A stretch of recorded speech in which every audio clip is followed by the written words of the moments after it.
the entirety of the semifinals. All right, well, we'll bring you into game 3. This is Aaron Sorrells versus Erik Smith. Aaron Sorrells, the youngster from the area, just 14 years of age, and he looks to be attacking hard. We have a pair of Warden in the first trees. They are both 3/3s, have Erik down to 7. Erik, however, does have a Jace in play. Only 3 cards in the graveyard, though, so can't flip it just yet. We'll see if he can keep pace. Crackling Doom, lands, extra Jace. That's what he's sitting on. Though a lot to face down. There's a Shambling Vent in play for Aaron.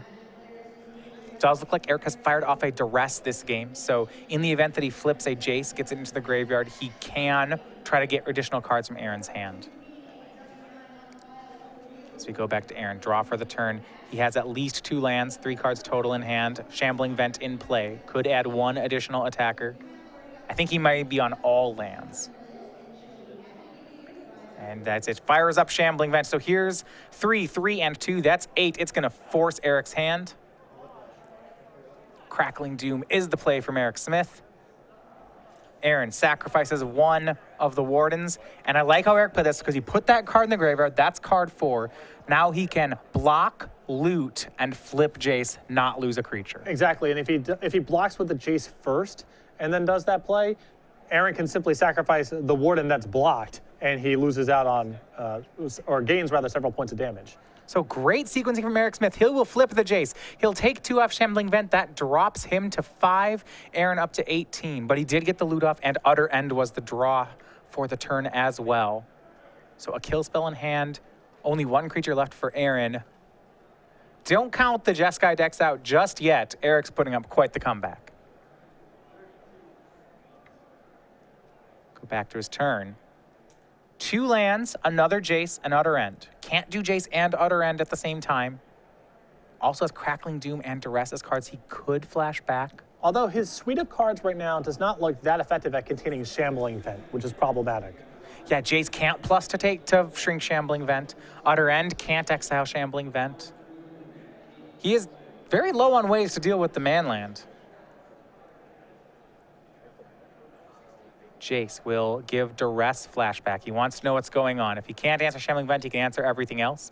He Duresses. Aaron's going to show him, I believe, just a set of lands. Yeah, 2 fetch lands.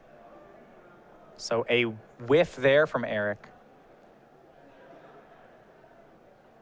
He will fetch to go down to 4.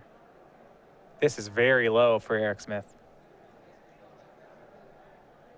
But he can Utter End on the Warden. I think now that the Warden's not shrunk, he more or less has to make that play, right? Yeah. And Fears might as well do it while Aaron doesn't have mana up.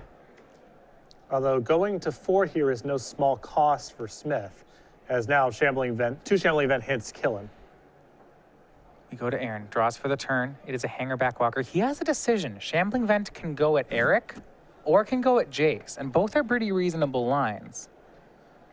My preference here, I think, is to send Warden after Jace and Shambling Vent after Smith. He's very likely to be able to kill the Warden. Right. The Jace also has utility next turn against Warden with plussing, so that seems to be a pretty reasonable hedge. I suppose you can just attack with both at Smith. It is lethal, and see how Smith responds. If you assume that Warden is already dead, which seems pretty likely, then it's really the question is, where does Shambling Vent go? Do you want half of Erik's life, or do you want his Planeswalker? I think you just present lethal, because it's possible Smith, if you go, all right, Shambling Vent at Jace, Warden at you, or vice versa, Smith goes, okay, no blocks, dig through time.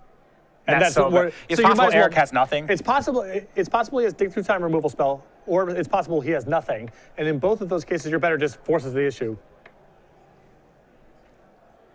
Fetch here from Aaron. His draw for the turn was a hangerback walker. So even with the Shambling Vent activation, he can post-combat make a hangerback on 1.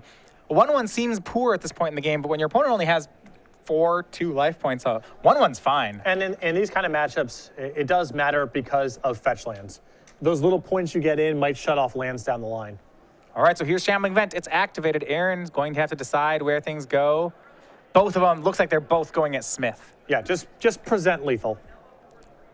You're a big fan of the play. We'll see how it plays out. Other End takes care of the Warden of the first tree. He's sent to exile. Erik Smith is down to 2 life points. The next Shambling Vent hit is lethal. Here's Hangerback Walker on 1 for Aaron. He'll pass the turn. Erik is untapped with Jace. His draw, no help. That was a land. Jace is going to go ahead and shrink Hangerback. He'll play a land, play a blocker of his own. He's going to need it to jump block Shambling Vent if he wants to survive this turn.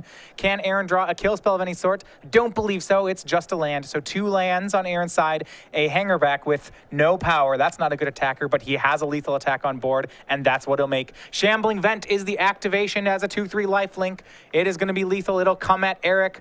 Not many decisions on the Jeskai Black player side. He's going to have to block. Jace is in the bin. Aaron back up to 20. And for Sorrells, having 2 lands in hand isn't so bad because it means next turn he gets to animate the second copy of Shambling Vent and attack with both. And a draw from Erik. It's another land. So now this may just be doom for Erik. We will see. He has a Jace on 3. He could have flashed back to spell if he had something worth flashing back, but I don't know that he does. He has 2 lands in hand, 6 lands in play. I don't know if he can survive the next turn's Shambling Vent. A removal spell doesn't do anything for him, so it's got to be a card drawer if he has it. And here is Jace. He's going to sacrifice it to give one of his spells flashback. We'll see what spells he has. It's Utter End, exiling the Hangerback Walker. And now he'll play a land and pass the turn. It's a bluff. It's his last chance. He's hoping that Aaron doesn't attack with Shambling Vent, but I'll tell you what, I don't see it happening. Yep, I think, in fact, Sorrells will be firing up both the Shambling Vents momentarily just to protect himself from something like Crackling Doom. Yeah, with an 8th land, he certainly can do that. There are 2 Shambling Vents in play. Erik Smith representing Crackling Doom, trying to have, if Aaron doesn't draw the land, to maybe get Aaron to play around Crackling Doom, but land in hand. And how about the Siege Rhino he drew? That one makes it even easier. He has Erik dead on multiple levels. Yep. 2 easy paths to the win here. I think most likely we're just going to see the Shambling Vents fired up. There's land number 8. I completely agree. Watching Aaron, we'll watch Aaron start this one. And a cut.